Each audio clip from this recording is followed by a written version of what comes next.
গুলোকে আহ্বান জানিয়েছিলেন যে চলমান যে সংস্কার প্রক্রিয়া, এই সংস্কার প্রক্রিয়াটির প্রথম ধাপ সম্পন্ন হয়েছে এবং দ্বিতীয় ধাপের সূচনা লগ্নে আজকের এই গুরুত্বপূর্ণ বৈঠকে তিনি আহ্বান জানিয়েছিলেন।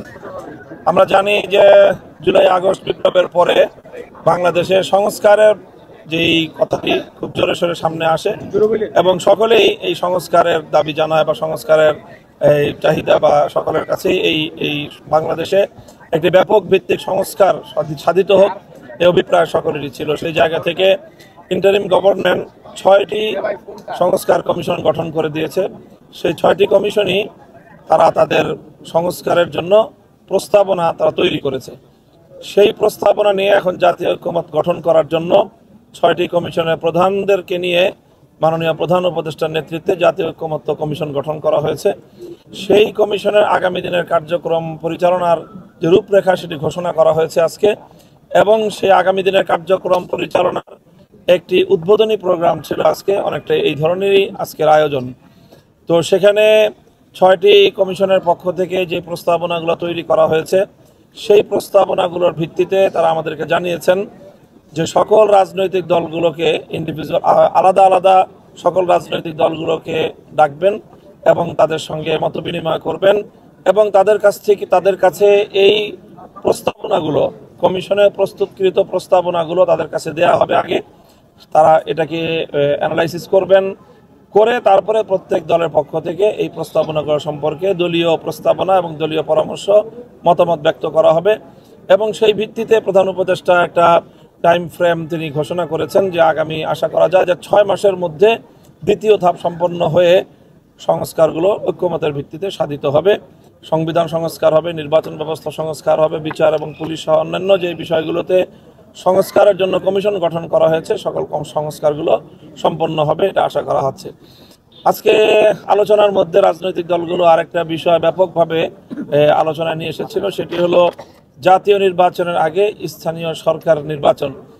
এই প্রশ্নে আমরা দেখেছি যে রাজনৈতিক দলগুলো দ্বিধা বিভক্ত রয়েছে। অনেকে এই বর্তমান যে স্থানীয় সরকার ব্যবস্থার যে ভণ্ডুল অবস্থা, সেই জায়গায় ভঙ্গুর অবস্থার কারণে অনেকে অনতিবিলম্বে স্থানীয় সরকার নির্বাচন দাবি করেছে।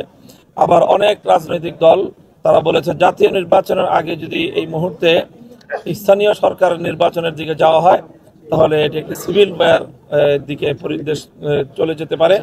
এই জন্য তারা সতর্ক করেছেন যে কোনোভাবেই যেন এই ধরনের সিদ্ধান্ত গ্রহণ না করা হয়। সেই সাথে সকলে আরেকটি বিষয় ঐক্যমত পোষণ করেছে এবং সকলের অভিন্ন ঘোষণা ছিল যেন বিগত ফ্যাসিস্ট সরকার এবং ফ্যাসিবাদী শক্তি তাদেরকে যেন কোনোভাবে রাজনীতিতে পুনর্বাসিত করার কেউ কোনো অপচেষ্টা না চালায় এবং এই আগামী নির্বাচনের এই প্রস্তুতি পর্বে বা কোনো অজুহাতে সেই পতিত সরকার বা তারা সেই ফ্যাসিবাদী শক্তি তারা যেন বাংলাদেশের রাজনীতিতে পুনর্বাসিত হওয়ার সুযোগ না পায়। সেই সঙ্গে তাদের বিচার ব্যবস্থাটাকে নিশ্চিত করার জন্য অতি দ্রুত বাংলাদেশে আগামী নির্বাচনের আগেই দৃশ্যমান কিছু বিচার প্রক্রিয়া যেন সম্পন্ন হয় এবং বিচার যেন কার্যকর যেন হয়, সেই ধরনের কিছু দাবি উত্থাপিত হয়েছে এবং সেই ধরনের কিছু আশ্বাসও আমরা সরকারের বিভিন্ন দায়িত্বশীল মহল থেকে পেয়েছি। কোনো কোনো উপদেষ্টা বলেছেন এই ধরনের কথা যে বা সরকারি পক্ষ থেকে এই ধরনের আশ্বাসও শোনা যাচ্ছে যে অন্তত আগামী নির্বাচন বাস্তবায়ন হওয়ার আগেই বিগত এই ফ্যাসিবাদী শক্তির এবং এই হত্যাকারী শক্তির তাদের কিছু বিচার এটা দৃশ্যমান হবে সেই আশাবাদ আমরা ব্যক্ত করেছেন। আমরাও সেইভাবে আশাবাদী। তো এই ছিল মোটামুটি আজকের কথা। আমরা আমাদের পক্ষ থেকে যে কথাটি বলেছি, আমরা বলেছি যে অবশ্যই এখন যেই সংস্কারের যে প্রক্রিয়ার যে দ্বিতীয় ধাপ শুরু হচ্ছে সেখানে সকল রাজনৈতিক দলগুলো নিজ নিজ মতামত ব্যক্ত করবে এবং তারা অংশগ্রহণ করবে। সেই সাথে আমরা চাই যে এই সংস্কার প্রস্তাবনা এবং সেটা বাস্তবায়ন কার্যক্রম শুরু হওয়ার শুরুতেই যে বিষয়গুলো সমাধান হওয়া উচিত, নির্ধারিত হওয়া উচিত, সেগুলো হলো আগামীর বাংলাদেশের ভিত্তি কী হবে, আগামীর সংস্কারের ভিত্তি কী হবে। সেজন্য আমরা মনে করি যে জুলাই আগস্ট বিপ্লবের যে একটি ঘোষণাপত্র জাতির সামনে ঘোষিত হওয়ার কথা আমরা জোর দিয়েছি, সেটি যেন অনতিবিলম্বে সেই ঘোষণাপত্র যেন জাতির সামনে ঐক্যমতের ভিত্তিতে চলে আসে। সেই সাথে আগামীর বাংলাদেশ আমরা কেমন দেখতে চাই, অবশ্যই 2024-এর আগস্ট বিপ্লবের পূর্ব পুনরাবৃত্তি চাই না। এজন্য বাংলাদেশটাকে আমরা যেভাবে আগামীর বাংলাদেশ দেখতে চাই, সেখানে যেই অতীতের যেই বাংলাদেশের যে ঘটনা প্রবাহ, সেই ঘটনা প্রবাহের সূত্র ধরে 47, 71 এবং 2024-এর যে বাংলাদেশ যেই ঘটনা প্রবাহ, সেই ঘটনার ভিত্তিতে যেন আগামীর বাংলাদেশ গড়ে ওঠে, সেই ধরনের প্রত্যাশা আমরা ব্যক্ত করেছি। সুনির্দিষ্ট সেটাই যে প্রয়োজনীয় সংস্কার হবে এবং প্রয়োজনীয় সংস্কার শেষ হওয়ার পরে চলতি 2025 সালের মধ্যেই 25 সালের শেষ নাগাদ যেন অন্তত জাতীয় নির্বাচনটা অনুষ্ঠিত হয়, সেই প্রত্যাশা আমরা। স্থানীয় সরকার নির্বাচনের ব্যাপারে আমরা আমাদের দলের পক্ষ থেকে সুনির্দিষ্ট কোনো বক্তব্য রাখিনি এবং এই ব্যাপারে আমাদের এই মুহূর্তে কোনো বক্তব্য নেই।